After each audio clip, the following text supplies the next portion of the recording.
roughly 8 things we want people to do Right. and 4 things we want people to not do during the course of them being in this program. Right. And so let me give you a rundown on some of those things real quick, because I think it'll help you understand where we're going. Number one, while you're in the course of this program for the next 26 weeks, the one thing we want you to begin to not do, to stop do, is to stop scorecarding.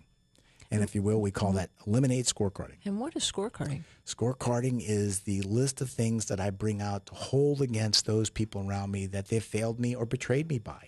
In fact, Right. with that, I give a certain amount of guilt to that person for letting me down. Right. I like to remind everybody that the brain can't tell the difference between a memory of a past negative event and going on right now. So when I bring up a scorecard item internal to myself, I'm also reliving that anger. I project it into that current topic discussion, and it just is one way of destroying any hope for problem solving. Right. Okay?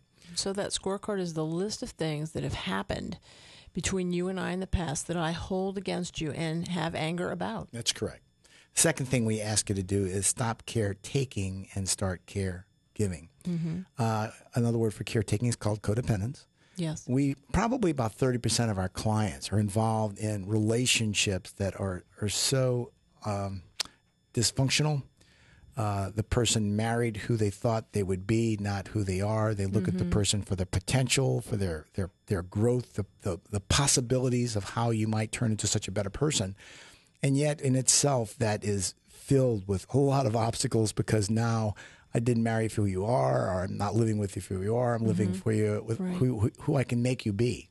So when I caretake, I get overly involved in the lives of others. I take responsibility for their problems, and then I try to control them, control their growth, control their learning process. And through guilt and shame and attacking their self-worth and self-esteem, I'm always attempting to make this person into someone else. Right. And that's caretaking. Taking. Right. Caregiving, very healthy. I walk the walk with you, but I don't take responsibility for your problems. Right. You know, and caregiving is very healthy. I don't lend money to people that have lost the money due to irresponsible ways. I don't bail people out of problems. I listen, I talk, I suggest, but I don't give advice, and I don't get so involved that I become a part of the problem instead of a part of the solution. Correct. Number 3, stop squirrel caging. The idea that I ruminate, process. And in that time that I'm doing that, I'm so caught up in those mental self-tapes that I'm disassociated from time, Right. place, and circumstance.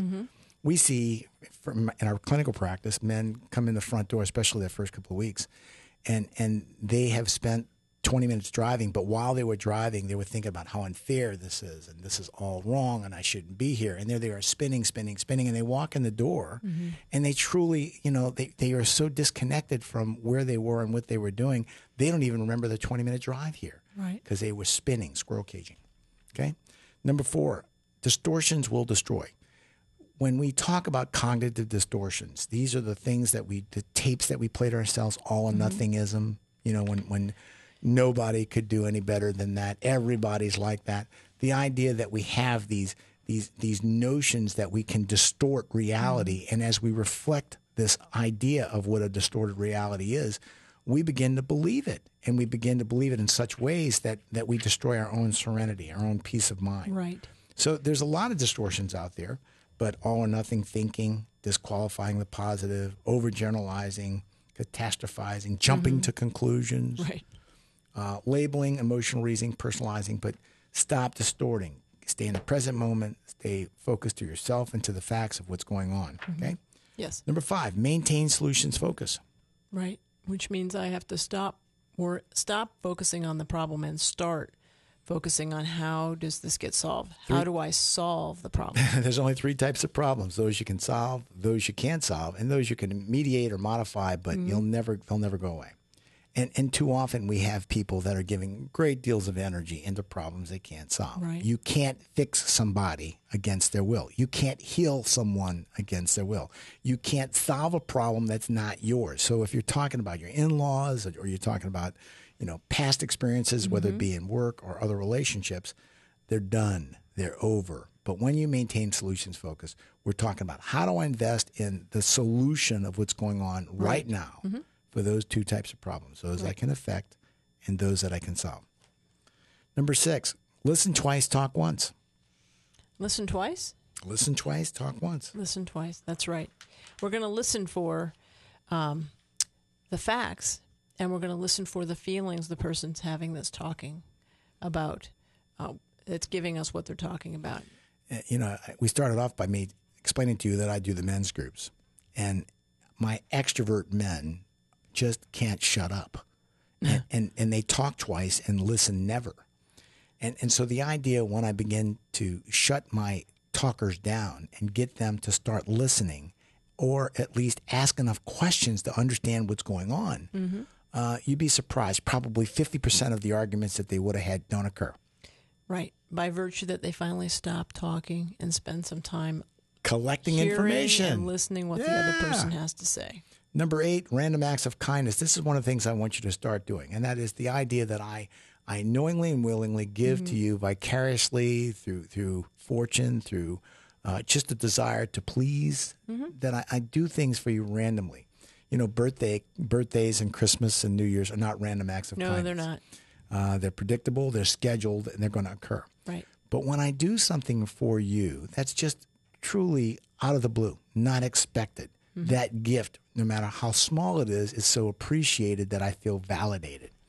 So number 8, do random acts of kindness. Number 9, human doings versus human beings. I work with so many men. They are so caught up in the work world. When they go home, what do they talk about? Work. And when they're on vacation, what do they talk about? Work. And when it's a weekend and they're off, what do they talk about? Work.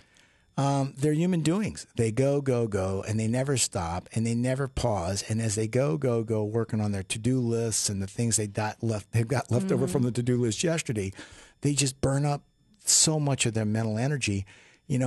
Love relationships are about feelings, not facts. Work relationships are about facts, not feelings. So these human doings, they absorb all the fun and love and affection from a love relationship by bombarding it with the notions that it's all about work and the thing we do, and they make it very sterile and very difficult. Okay.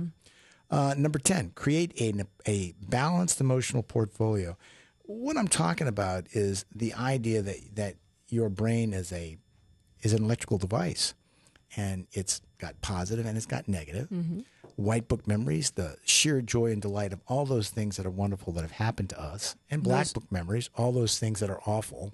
Okay. And so the white book memories positively charge our relationship. Yes. They make me feel good about being in the relationship with you. You've got to work hard to continue to influence everything about you in positive ways. Through positive self-talk. You've got to eliminate as much of the negative as possible because it just drags you down. That sort of relates back to one of those topics we had about solutions focus. It's not the negative things that happen to you. It's what are you doing about it? And even when life is filled with challenges, as long as you're working at them, you're going to find yourself maintaining that positive energy. So the idea of an emotional portfolio is I'm aware of my emotions. When too much negative is going on in my life, I start to thought stop. I start to back that out, and I start to reintroduce a lot of those positive things, keeping in mind that an emotional portfolio is sort of symbolic of a financial portfolio where you have lots of investments of many, many different types and kinds. And when there are some losses, well, you sort of cut your losses short, and you sort of find ways to reinvest in positive ways. And that's what we're talking about when I use that word portfolio. That's what we're talking about. That's right. Number 11, a commitment to shared values. Relationships only work if they can find common ground in the values we believe in. Rules are how life regulates you from the outside, but values are how you regulate yourself from the inside. So in relationships, when I work with a partner and find this notion of internal energy, this vision that we both work on, I'm trying to find the common ground that you and I believe in will carry us forward as we move forward to have a family and to have a home and to have vacations and this whole idea of a destiny. Right. So the notion that we have this commitment to these values that we've agreed upon is so absolutely important and vital because it has to do with faith. Right. Faith is the belief that you're heading in the right direction. I look back over the last year, I see evidence that we're prospering, and then I look forward and with positive expectancy have faith that this will continue. That's right. And then finally, the last thing in our book, chapter 12, it says, know your relational needs. And if you will, of the relational needs, there's two that I really want you to think about.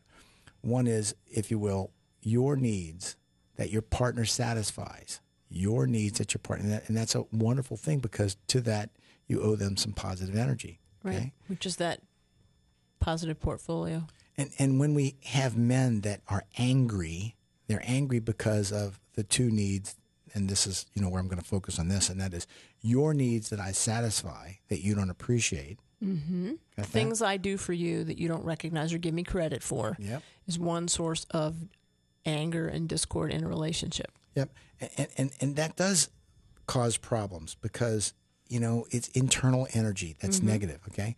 So it's the things I do for you that you don't appreciate, and then opposite from that, or the things that I ask you to do for me that you don't, my needs that you don't satisfy.